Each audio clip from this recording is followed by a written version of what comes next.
All right, FightHype.com here with one of the best young fighters in all of boxing. Not a prospect, a fucking contender, as he would say. That's right. Yeah, you know what I'm saying?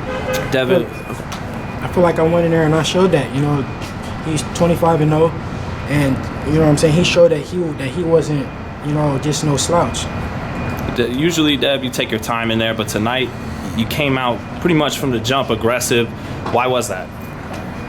Because, you know, I wanted to show that, you know, I got power too, you know, and I'm not only, you know, a slick boxer, but I also, you know, can start fast and, you know, walk my opponent down. How were you able, especially with that right hand, how were you able to land body shots like that? How do you set it up? Come on, man, you gotta take the shot on the front and try to lead. Come on. I felt like I rushed my body shots a little too much. You know, my corner wanted me to go to the body more and break him down. But he was wild. He was wild. So, you know, they set up my body shots. Which style do you feel more comfortable in? You know, fighting up close like that, or staying on the outside?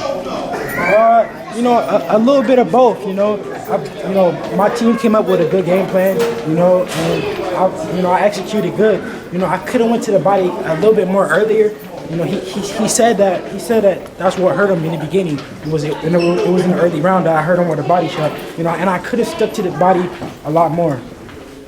How do you get to the point where you put it all together? The slick style on the outside mixed with, well, you were slick tonight too, but you know what I mean, the inside with the outside. How do you think you bring it all together into the full package in the future? You know, just keep working on it. You know, I'm 20 years old. I'm still learning on the job. You know, I'm not perfect. You know, just keep working on it, keep breaking my opponent down, and just keep doing what I'm doing. Did you feel like the ref should have stopped the fight in the 10th round? Yeah, it was a lot of unanswered punches. You know, I feel like, you know, I think it was like, I looked it up, like something like 8 unanswered punches. You know, the refs don't stop. It looked like more than that. And it was like 23 unanswered punches when the copy box, you know, said. But you know, I can't be mad at the judges. You know, that's their job, and you know, I'm happy I got the win. Was he the best fighter you fought, or was Burgos or Maynard better?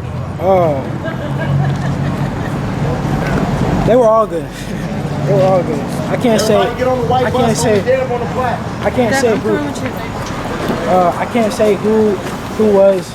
who was the best. You know, they all showed me different things.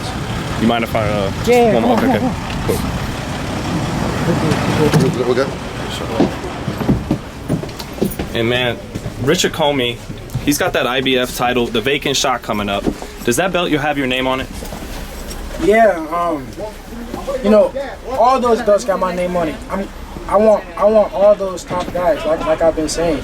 You know, if I gotta fight a mandatory before the title shot, I'm fine with that. But you know, of course, I want to fight for the world title. Because it's like, where do you go from here? You're beating guys that are, if not in the top 10, right outside the top 10. So it seems like only thing left is almost a title shot. And I'm not only beating them, I'm just outclassing them. You know, I didn't give him a one round. Did you give him one round? So, you know, I'm not just beating him. You know, that guy is 25-0, and it was a complete shutout. You know what I'm saying?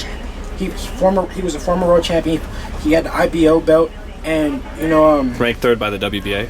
Ranked 3rd? No, I think he was 2nd by the WBA. I read that he was 2nd by the WBA, and I completely outclassed him like every round. So, you know, where do you go from here?